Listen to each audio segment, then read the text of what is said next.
mau megang duit 1 juta, 1 miliar, 10 triliun, 1000 triliun, 3.800 triliun kayak APBN, kalau Anda tidak punya dan tidak menjaga sidik dan amanah, maka Anda akan tidak hanya mencederai cita-cita Islam itu, tapi Anda menzolimi orang yang paling perlu untuk kita bela. Mengelola ekonomi tanpa transparansi, pasti di situ banyak syaitoni rojim. Banyak banget syaitoni rojim. Baik, Bapak dan Ibu, selanjutnya marilah kita dengarkan Leaders Insight yang akan disampaikan oleh Menteri Keuangan Republik Indonesia. Kepada Ibu Sri Mulyani Indrawati, kami persilakan.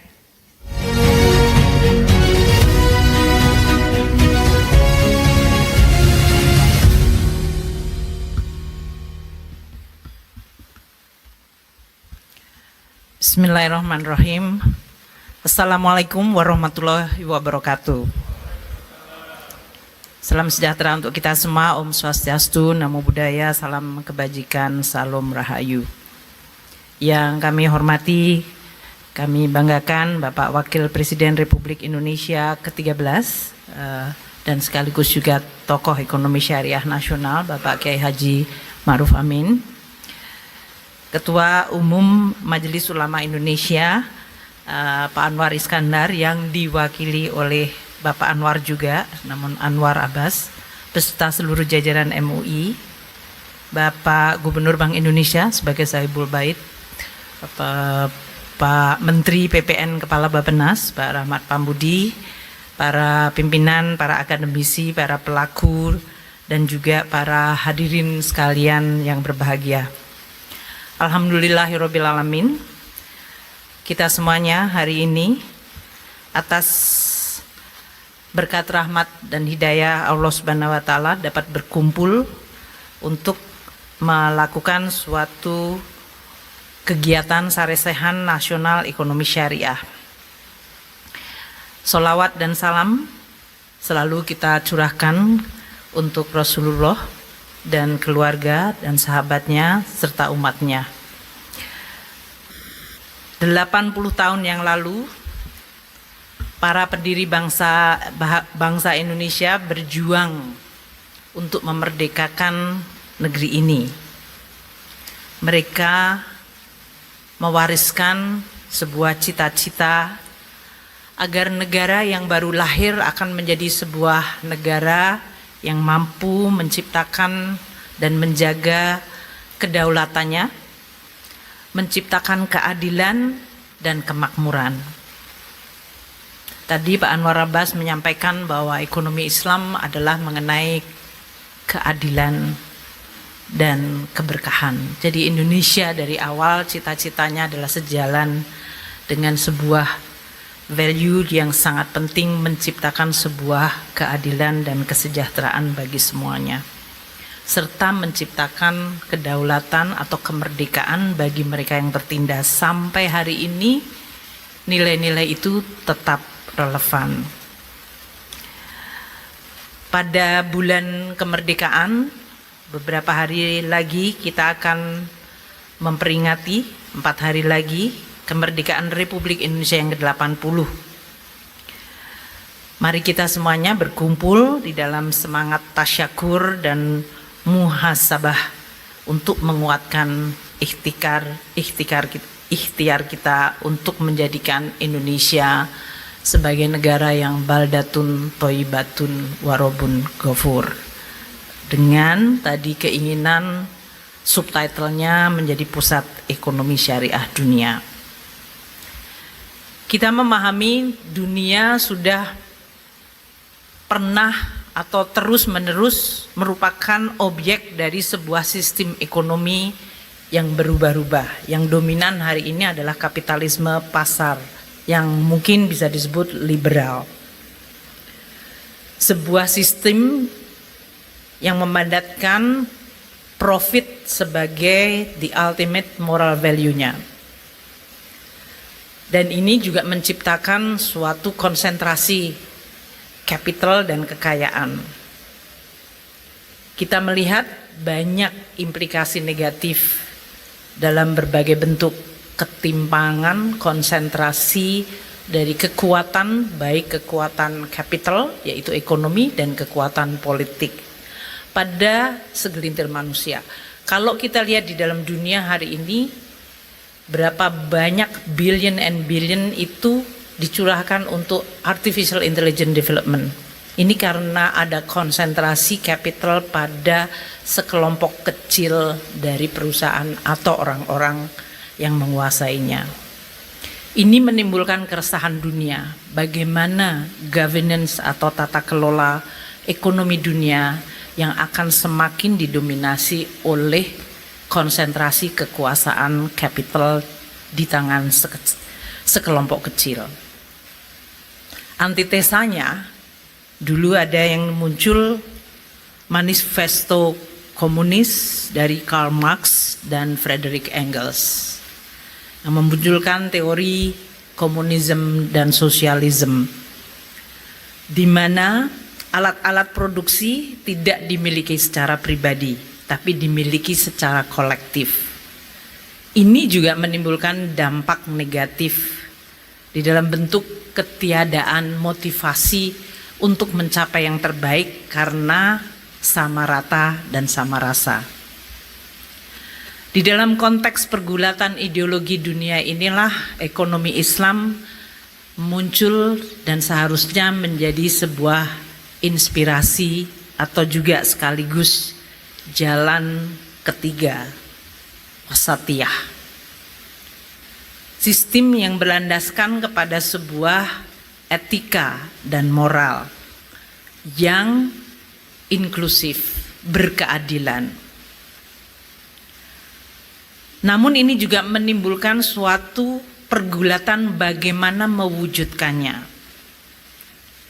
Karena kita akan dihadapkan kepada sebuah sistem mekanisme yang sudah sangat established. Juga dari sisi pemikiran strategi untuk memainstreamkannya.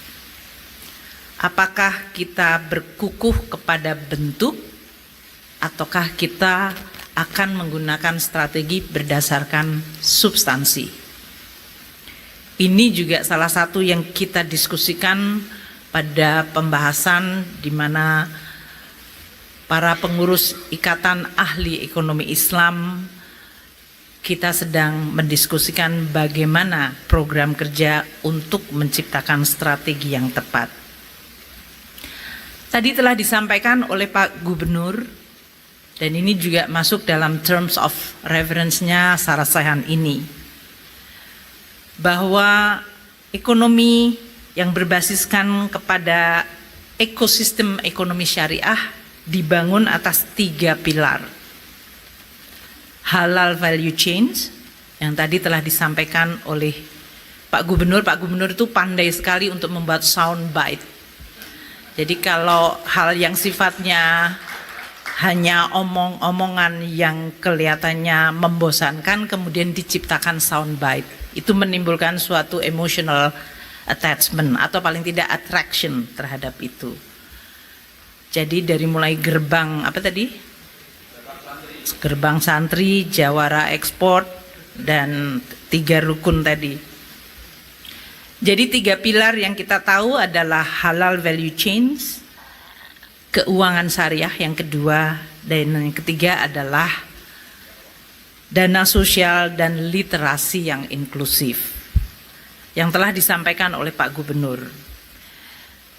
Saya mungkin akan menyampaikan dari sisi instrumen yang memang Kementerian Keuangan harus kelola, yaitu keuangan negara sebagai instrumen atau tadi sebuah kendaraan yang ingin mengantarkan, melajukan dan membuka jalan bagi banyak yang tadi keinginan untuk aspirasi menciptakan ekonomi syariah sebagai terbesar di dunia.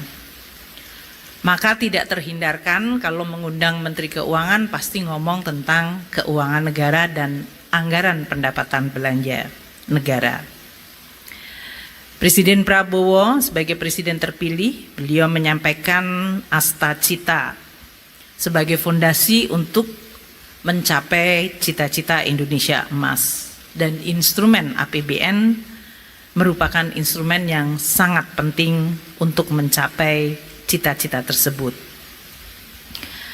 Kami ingin menyampaikan bahwa di dalam mendesain dan melaksanakan asta cita, substansi keadilan begitu sangat kental, dan itu adalah konsisten dengan ekonomi syariah.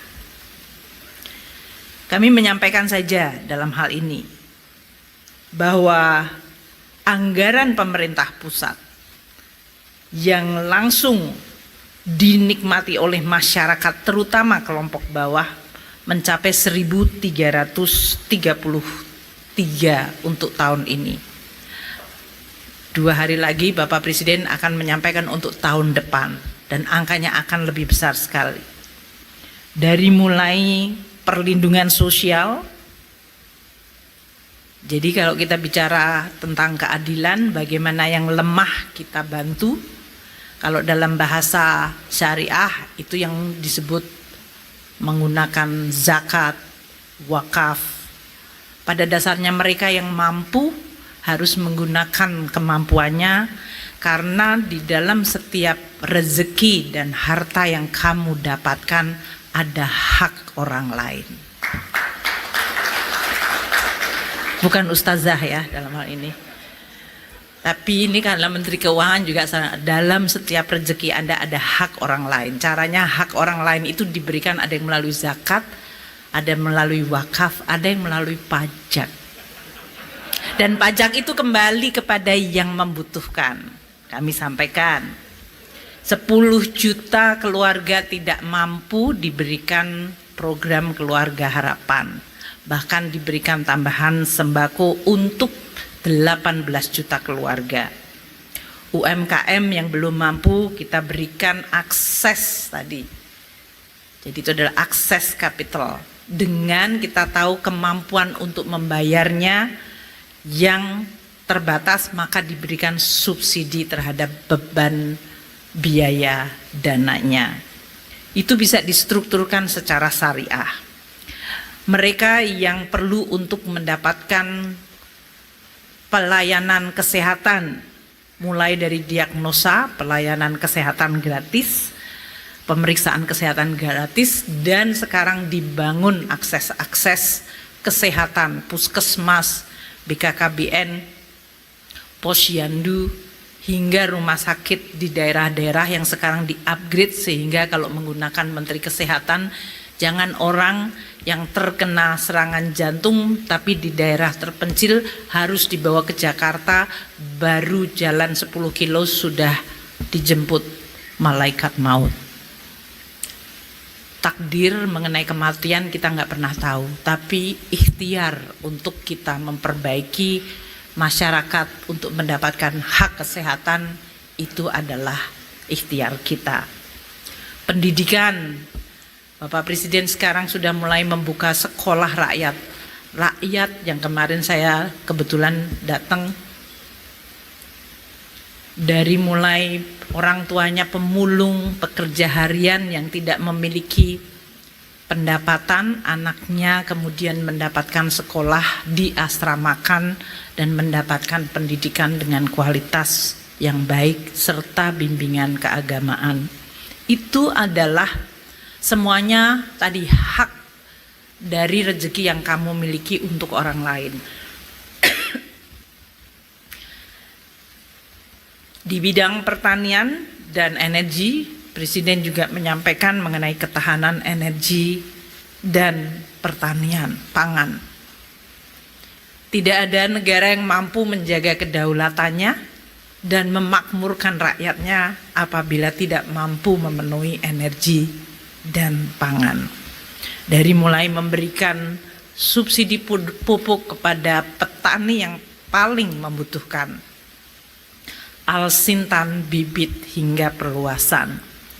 Itu yang kami sampaikan sebagai instrumen APBN untuk mewujudkan keadilan. Secara substansi itu adalah ekonomi syariah. Namun kami juga terus akan mendorong berbagai instrumen yang memang sifatnya spesifik. Telah disebutkan dalam RPJM mengenai Indonesia sebagai pusat ekonomi syariah dunia. Pangsa aset keuangan syariah yang telah mencapai 51,42% makin akan ditingkatkan. Dan untuk jujur saja, yang banyak menggelembungkan aset itu adalah instrumen keuangan negara. Sukuk di Indonesia didominasi oleh sukuknya negara. Korporasi mungkin perlu untuk didorong lebih banyak lagi. Tanpa itu Indonesia tidak akan menembus pada radar yang cukup tinggi, baik sukuk lokal maupun global. Masyarakat kita kelas menengah yang di sini pasti memiliki tabungan, mereka membutuhkan alat investasi. Dan oleh karena itu bisa meletakkan di bank syariah yang kita sudah merge waktu itu, Pak Kiai Ma'ruf yang meminta cukup persisten agar terjadi sebuah skala yang besar, dan itu terjadi dengan reformasi undang-undang P2SK. Beliau sangat meneliti pasal-pasal yang akan memberikan keberpihakan kepada bentuk institusi yang berbasiskan pada syariah. Kita terus akan mendorong berbagai instrumen itu, termasuk aset wakaf uang yang masih perlu untuk terus didorong, dan untuk kita bisa mencapai tadi yang disebut peringkat yang tinggi. Kalau saya sedang diskusi dengan Presiden Islamic Development Bank mengenai anggota dari ISDB adalah negara-negara OIC. Terus tenang, negara OIC itu dibagi menjadi seperti dua polar. Mereka yang borrowing dan biasanya miskin dalam kondisi fragile, bahkan perang. Dan kelompok yang memiliki sumber daya alam seperti minyak dan gas. Dan mereka adalah negara-negara teluk. Tidak banyak negara in between yang baik, tumbuh, stabil. Indonesia adalah salah satunya yang sangat sedikit itu. Dan karena cerita tentang negara OIC yang sukses mengelola ekonomi itu masih sangat sedikit. Jadi ini juga menjadi salah satu PR bagi kita. Apakah Indonesia akan mengisi kerinduan adanya negara yang mayoritas penduduknya Islam, yang menjalankan value keislaman, dan dia bisa menjadi ekonomi besar, terbesar, dan terus kuat untuk bisa kita jalankan dan kita ciptakan kemaslahatan bagi umat. Oleh karena itu kita terus perlu untuk mengelola ekonomi secara baik, dan untuk itu Presiden melalui Astacita membangun mulai dari bawah. Tadi persis pidatonya Pak Anwar Abbas. Dari grassroots. Koperasi Merah Putih. Pemeriksaan kesehatan gratis. Makan bergizi gratis. Sekolah rakyat. Ketahanan pangan dengan mengempower petani. Kampung nelayan, dan sekarang kita bicara tentang nelayan. Semuanya adalah pada level akar rumput. Saya mau mengajak, kalau tadi Pak Gubernur menggunakan soundbite, saya menggunakan angka yang sangat jelas. Program itu sudah ada. Koperasi Merah Putih dengan dana, kalau masing-masing 2,5 miliar, kita akan bicara lebih dari 250 triliun di setiap desa dan kelurahan. Pertanyaan saya kepada kita semua, teman-teman yang bekerja di ekonomi syariah mampu nggak menginfiltrasi nilai-nilai ekonomi syariah di dalam tata kelola ekonomi Koperasi Merah Putih? Karena wadahnya sudah dibuat, isinya ada. Infusing value adalah tugas kita semua. Makan bergizi gratis. Tahun ini 71 triliun, kita cadangkan tambahan 100 triliun. Tahun depan kalau Pak Rahmat tahu sekali, kalau 82 juta akan mendapatkan, itu lebih dari 300 triliun. Dananya ada, value chain-nya tadi kalau mau dibuat, dilingkan dengan tadi gerbang santri, value chain halal, kami sudah membuatkan programnya. Teman-teman mau bersibuk-sibuk untuk mengisi dalam bentuk gerbang value chains-nya untuk meningkatkan industri halal. Sekolah rakyat 200 sekolah sampai tahun depan. Saya kemarin tanya, anak-anak diberi makan 3 kali sehari, 2 kali snack. Siapa yang mensuplai? Jadi artinya kailnya sudah ada. Teman-teman perlu mengaitkannya itu, dan saya berharap di dalam Sarasehan ini lebih berfokus kepada strategizing dari platform presiden yang sudah memberikan pemihakan dan tujuan untuk mencapai keadilan di bumi Indonesia.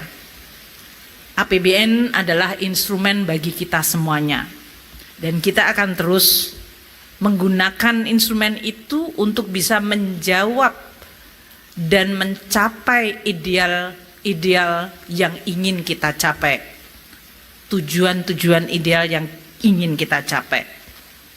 Maka kita terus mengembangkan berbagai di dalam APBN. Mungkin tidak perlu ditarik ke belakang, dari mulai undang-undang mengenai perbankan syariah, lembaga keuangan non syariah. Kita mengeluarkan SBSN, surat berharga syariah negara. Bahkan karena Islam adalah juga bicara tentang sustainability, kita mengeluarkan sukuk hijau, sovereign, dan itu adalah yang pertama kali di dunia. Kita telah mengisu 7,7 miliar US dollar. Di pasar domestik 84,7 triliun, di mana banyak investor retail. Saya harap yang di ruangan ini termasuk yang membeli SBSN retail kita, karena dia adalah untuk membangun berbagai proyek-proyek dari mulai kampus-kampus, sekolah, rumah sakit. Green Sukuk langsung meningkatkan tadi ranking Indonesia di dalam keuangan syariah global. Dan kita masih bisa menstrukturkan karena program-program Bapak Presiden mengenai hilirisasi, semuanya basisnya adalah aset yang tangible. Biasanya ekonomi syariah membutuhkan itu sebagai underlying asset. Kalau itu semua distrukturkan secara syariah, saya yakin kita akan melejit nomor 1 di dunia.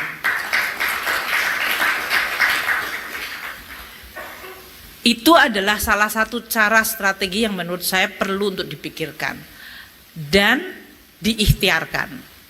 Tantangan paling besar adalah bagaimana dengan struktur yang sifatnya syariah tidak menambah beban, tidak menciptakan inefisiensi, dan kemudian bahkan menimbulkan moral hazard. Karena sama seperti instrumen yang lain, begitu dia digunakan dengan etika yang salah, maka dia juga bisa menjadi instrumen yang menyengsarakan. Maka kita juga perlu untuk saling menjaga. Saya tidak akan menyampaikan mengenai berbagai instrumen lain yang terus kita dorong, seperti kas, wakaf, link, sukuk. Ini juga salah satu kita coba lakukan. Instrumen yang kita terus berinovasi dengan berbagai cara tetap sesuai dengan prinsip kesyariahan, namun bisa menjawab masalah kekinian yang nyata.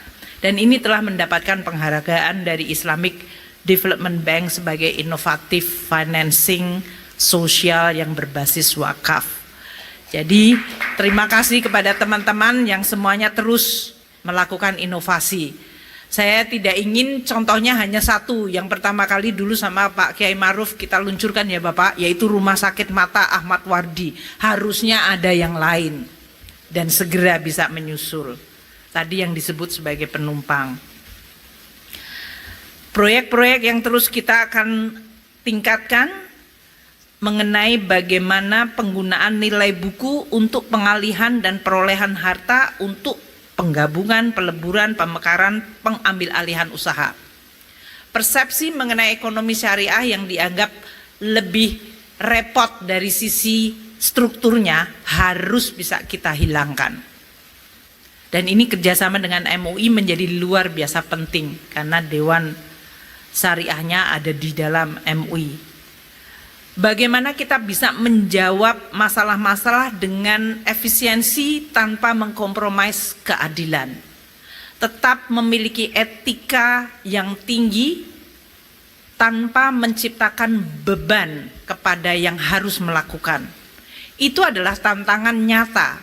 Karena kalau tidak yang muncul adalah instrumen lain yang menjawab berbagai kebutuhan itu.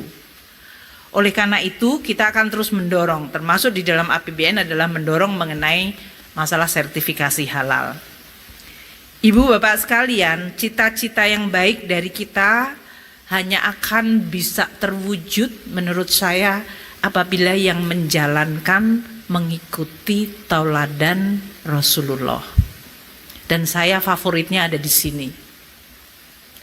4 karakter dari Rasulullah adalah apa yang hari ini disebut soundbite-nya adalah good governance. Kita sering hanya bicara tentang syariahnya, melupakan bahwa fondasi dari setiap cita-cita yang ingin dicapai adalah karakter yang menjalankan. 2 yang pertama sering kita lihat tercederai secara cepat. Sidik dan amanah. Mau megang duit 1 juta, 1 miliar, 10 triliun, 1000 triliun, 3.800 triliun kayak APBN. Kalau Anda tidak punya dan tidak menjaga sidik dan amanah, maka Anda akan tidak hanya mencederai cita-cita Islam itu, tapi Anda menzolimi orang yang paling perlu untuk kita bela. Setiap cedera terhadap 2 karakter itu adalah cedera terhadap cita-cita mulia mengenai Islam dan cita-cita untuk mewujudkan keadilan. Saya senang 2 karakter yang lain, yaitu tablik dan fatonah. Tablik itu menyampaikan, itu berarti kita harus mampu untuk transparan. Mengelola ekonomi tanpa transparansi, pasti di situ banyak syaitoni rojim. Banyak banget syaitoni rojim. Maka menyampaikan itu menurut saya adalah sebuah wujud untuk kita dicek atau dilihat supaya kita terus ada di dalam rel yang amanah. Dan yang terakhir adalah fatonah. Ini buat saya menimbulkan keresahan. Karena fatonah artinya cerdas. Dunia berubah begitu cepat. Hari ini digital teknologi mendikte dan orang semua membuat prediksi 10 tahun ke depan dunia akan berubah luar biasa karena teknologi. Kita lihat perang sekarang saja. Dulu adalah prajurit versus prajurit di depan battle. Itu perang dunia kedua, perang Vietnam. Sekarang drone versus drone. Pilotnya ada di tempat yang kita nggak tahu. Sekarang semua negara sudah mulai berpikir coupling saya di planet Mars di mana. Islam seharusnya memiliki keresahan terhadap aspek kecerdasan ini. Dan saya berharap pada sarasehan ini kita mampu untuk mengikuti karakter mulia dari Rasulullah yang kita semua cintai. Bagaimana kita menciptakan sebuah kecerdasan sosial. Kecerdasan individual kita lakukan, memberikan tadi presiden sekolah rakyat, sekolah unggulan. Sekarang beasiswa LPDP yang sudah lebih dari hampir 650.000 bisa sekolah di sekolah manapun terbaik di dunia. Beliau ingin ngejar dari sisi science, technology, engineering, math. Karena tanpa itu kita akan asik dengan kata-kata dan dengan berbagai program-program yang mungkin kecil dan tidak menyelesaikan persoalan, jangankan umat manusia, bangsa kita sendiri mungkin masih jauh. Jadi saya berharap di dalam Sarasehan Nasional Ekonomi Syariah ini mari kita terus berikhtiar, berjuang. Berjuang bahasa Arabnya apa Pak? Ijtihad ya Pak ya? Jihad, berjihad di dalam area yang dimana kita semuanya bisa berkontribusi ikut menyelesaikan masalah bangsa dan manusia hari ini dan ke depan. Di tangan Bapak Ibu semuanya lah akan menentukan itu.